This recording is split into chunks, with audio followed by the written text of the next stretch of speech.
In the right hands, one man's story becomes a myth becomes a rallying cry, and history itself becomes legend. If you've followed me for a while, then you probably know I'm obsessed with the rise and evolution of Sucker Punch Productions, watching them steadily grow from a small, scrappy team into one of the central developers under the PlayStation banner. Of course, this rise wasn't exactly meteoric, and though the studio's built a dedicated audience of its own over the years, they've mostly stayed in the shadow of bigger developers like Naughty Dog or Insomniac. But after 23 years of growth and experimentation, one game would end up changing the course of the studio forever. Released in July of 2020, Ghost of Tsushima feels like a major milestone in Sucker Punch's history as a developer, incorporating trademarks from across their work and unifying them into one epic, immersive experience. But how did these many elements end up inspiring the game? How did Sucker Punch translate these influences into a nuanced story of its own? And with a highly anticipated sequel set to release in October, how will the studio build on Ghost's successes moving forward? Join me as I explore Sucker Punch's Ghost of Tsushima, and how it gave this hardworking team of up-and-comers the chance to finally forge a legend of their own.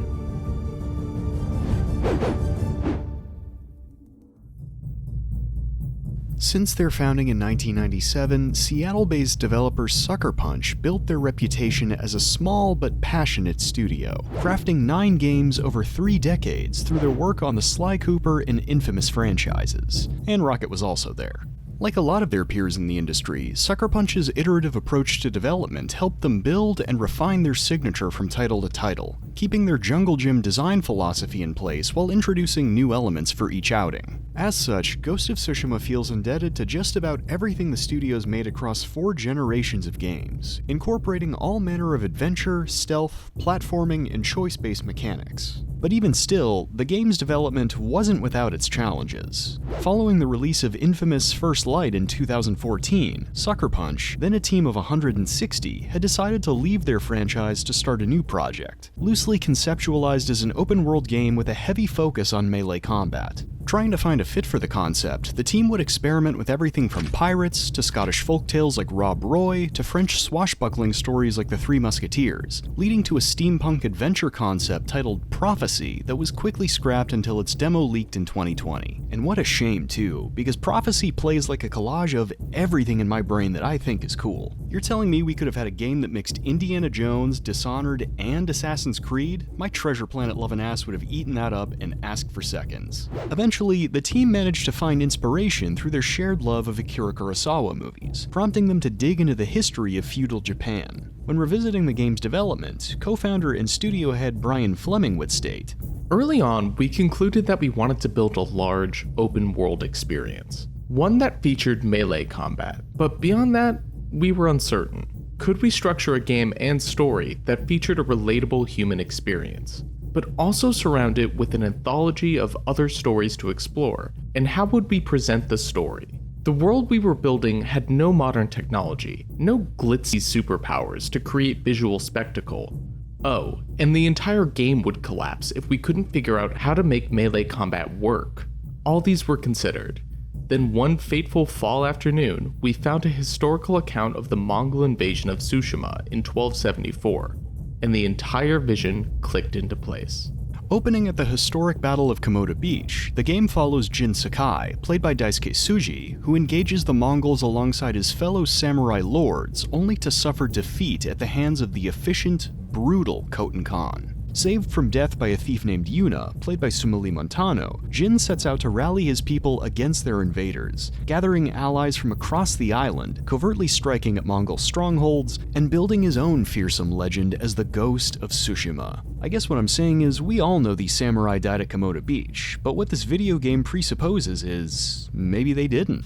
While its story takes a few liberties with the history that inspired it, chiefly being how the Mongols were repelled and later scuttled by a typhoon, instead of, a guy, Ghost's reverence for both the history and culture of Japan can be felt through every element of its world. A lot of this authenticity can be attributed to Sucker Punch's collaboration with Sony's Japan studio, who brought members of the team on a 10-day guided tour across the island, and connected them with experts on everything from dialects to clothing, customs, and combat. And though this meticulous research and the transition to remote work brought on by COVID led to a 6-year development cycle, the longest the studio had ever spent on a game, you can see this attention to detail throughout Ghost's design and art direction. In-game icons and Sucker Punch's signature animatics are rendered through brushed ink on parchment, evoking classical calligraphy and sumi-e inkwash paintings. Even the game's soundtrack, co-produced by Ilan Eshkiri and Shigeru Umabayashi, walks this line between antiquity and modern style, mixing period-accurate instruments with Shomyo Buddhist chants to craft something that feels at home in this era while still entirely original. As a result, the discovery, or rediscovery, of the era's culture feels just as a part of the adventure as, well, the main adventure itself. There's a wealth of activities you can engage in outside of story missions, from visiting shrines and hot springs, to composing haiku, to playing your flute, to slicing through bamboo targets to keep your skills sharp. And while most of these have in-game benefits, they also serve the studio's goal of helping players lose themselves inside this recreation of Kamakura-era Japan. When reading about the island of Tsushima and how it was invaded, it seemed like it was a good starting point for this fictional story that we're making up, to ground it in some kind of reality, states director Nate Fox. We desperately wanted to do a good job providing a sense of authenticity in our portrayal of the culture at the time, to make sure the player can interact with the world around them very meaningfully, that it's not just set dressing. And so the first thing we did was reach out to experts in disciplines like religion and motion to give us feedback throughout production. It's those partnerships that bring the feeling of the game so that you are wandering through feudal Japan. Of course, that's not to say Ghost is rooted entirely in realism. There's plenty of myth and legend in the game's DNA too. Japan's cultural connections with nature can be seen through the many omens of fortune that guide Jin to his objectives, like Inari foxes, golden songbirds, or the island's guiding wind, which the game uses in place of a graphic minimap to keep players totally immersed in the nature of Tsushima.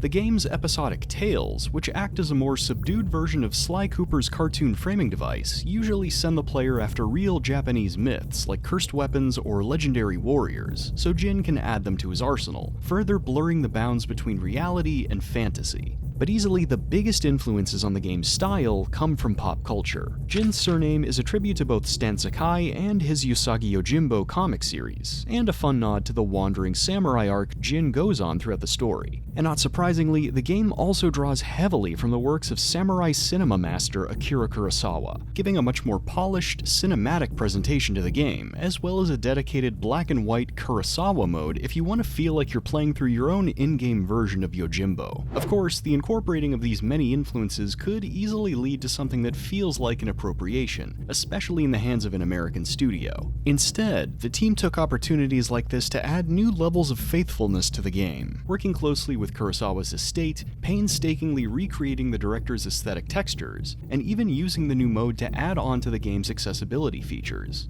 Playing through it in black and white, we started to notice a lot of things that we had taken for granted in color. Fox reflects. Some things needed to be amplified to greater contrast ratios, and certain interactive elements needed to be shape-based rather than cue-based. Kurosawa mode showed us the need to modify the texture of the color mode in a way that ultimately made the entire game more accessible to people who are colorblind, and Ghost of Tsushima works better for everyone as a result. This artful mix of cinematic realism and heightened surrealism is a constant across Sucker Punch's games, but I'd argue Ghost sees their most polished, thoughtful take on the concept yet, showcased through a brilliant title drop where Jin gallops into the open grasslands of his home, a dramatic storm brewing in the distance. Through its many influences, both real and fictional, Ghost of Tsushima builds a world where history itself becomes legend. And as the player explores this living story, the game also becomes a conduit for our own empowerment, having us claim these many myths to build a legend of our own. Now, the people of your mainland will suffer. You will never leave this island. There are a number of ways games can connect their protagonists to players, ranging from fully defined characters you nudge along their set path, or broader ciphers that you define through your own input and choices. Sucker Punch has dabbled in all manner of player character setups across their work, with Sly Cooper letting us accompany a character discovering his own identity, while the infamous games let us literally build our favorite versions of each character, mostly through overtly heroic or villainous actions. Interestingly, Ghost's protagonist, Jin Sakai, is a hybrid of both, following an established arc while letting us define or deepen that arc through a few choice-based moments. How does that work? Well, it's a little complicated. From the end of the game's prologue, our primary goal becomes building Jin's reputation across the island, with main objectives and side missions helping us grow our legend until Jin earns the title of Ghost of Tsushima. This means engaging with the surviving samurai lords of the island, liberating Mongol prisons and strongholds, and lots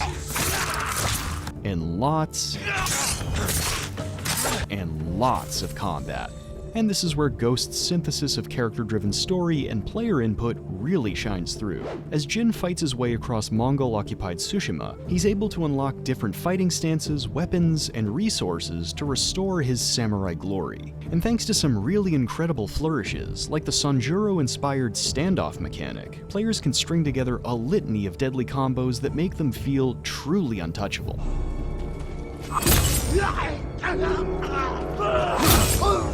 I mean, come on, that's rad as hell. Of course, mastering samurai combat isn't an easy process, especially set against the seemingly endless Mongol forces. And though the game's first act hints at a kind of return to glory, it's quickly dashed when Khoten Khan catches Jin in a total ring-out slingshot, making him look like a total jabroni in front of his uncle. Hey, did I get all that right? Yeah, you're good. Thanks, man. Anytime, jabroni. Ultimately, this crushing defeat and Khoten's brutality against his people are what set Jin on his arc across the game, slowly pushing him to adopt sneakier, more brutal warfare to drive out the invaders, and bending the code that Jin and his uncle see as sacred. Starting with up-close and personal stealth kills a la Assassin's Creed, the game also introduces a number of ninja-inspired ghost weapons, incorporating ranged attacks like kunai, wind chimes and firecrackers for distraction, an assortment of bombs made from Mongol technology, and deadly poisons that play a major role in the latter half of the story. Of course, while the player is left to determine their own approach to each mission, several evolving elements of the game design, including enemy variety, level setup, and civilian hostages, end up nudging us towards ghost tactics, hinting at some of the broader questions the game asks over its runtime.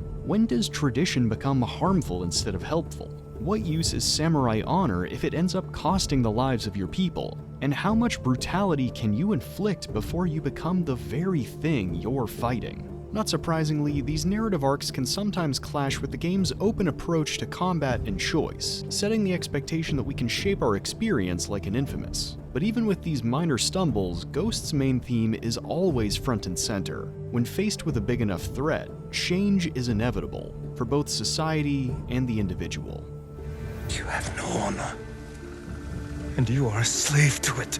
As Jin's adventures reunite him with the island's surviving samurai, we start to see the disconnect between Tsushima's lords and the people they claim to serve. A disconnect made even more pronounced through the Mongol invasion. The pride and ego of Master Ishikawa drives his former student to the Mongols, turning her archery skills on the island's people.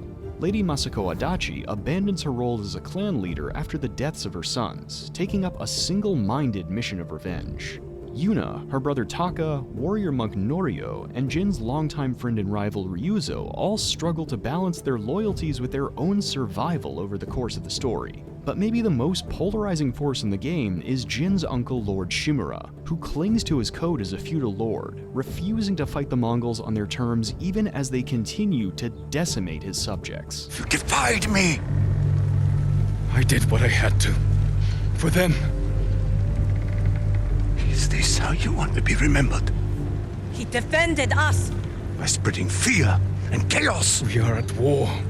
And you are acting like the enemy. And though this could easily be framed in a simpler, more black and white narrative, Sucker Punch's choice to humanize their characters turns Ghost's journey into something much more complex, setting the war with the Mongols against a struggle to unite these two classes so Tsushima as a whole can evolve. We get to see more of this dynamic through the game's Iki Island expansion, which brings Jin back to a land that was once brutally subjugated by his own late father, forcing him to confront the complicated legacy of his parents and the failings of the society he once believed in. And while I think the main game can miss opportunities to really define these warring codes, Daisuke Tsuji's performance as Jin absolutely carries the story, showing the complexities of a man struggling to define his morality as the world continues to break down around him. I sacrificed everything for my people, and I would do it again. And that same complexity is what makes the game's finale into a bittersweet but ultimately cathartic experience, with the messy realities of history giving way to the empowering myth we've spent hours building up. When you put all of its competing perspectives aside, you can boil Ghost of Tsushima's moral philosophy down to two simple questions. What are you fighting for, and how hard are you willing to fight for it? Oftentimes, it's easy to see institutions and laws as inherently, unquestionably good, especially if you've spent your entire life living under them. But when these systems fail or even hurt the people they're meant to serve, it falls to the people themselves to fight for change, no matter what it may cost or how impossible it seems. It can be hard to let go of the world we knew, the versions of ourselves that we knew. But by choosing to move beyond the past, we can find the strength to build both ourselves and the world into something better. In the 5 years since its release, Ghost of Tsushima has proved a major turning point for Sucker Punch. Launching as one of the PS4's last party exclusive titles, the game was met with incredible levels of success, selling over 13 million copies by 2024. And in addition to Ghost's widespread popularity and critical praise, directors Nate Fox and Jason Connell were both made permanent tourism ambassadors to Tsushima, bringing new levels of prestige to both the island and the studio. Even in 2025, Ghost's success continues to push the company forward, with film and anime adaptations growing the brand across different media, and its official sequel Ghost of Yotei set to debut in October, following Erika Ishii's Atsu as she hunts down the villainous Yotei 6. How will Yotei compare to Tsushima's mix of history and legend?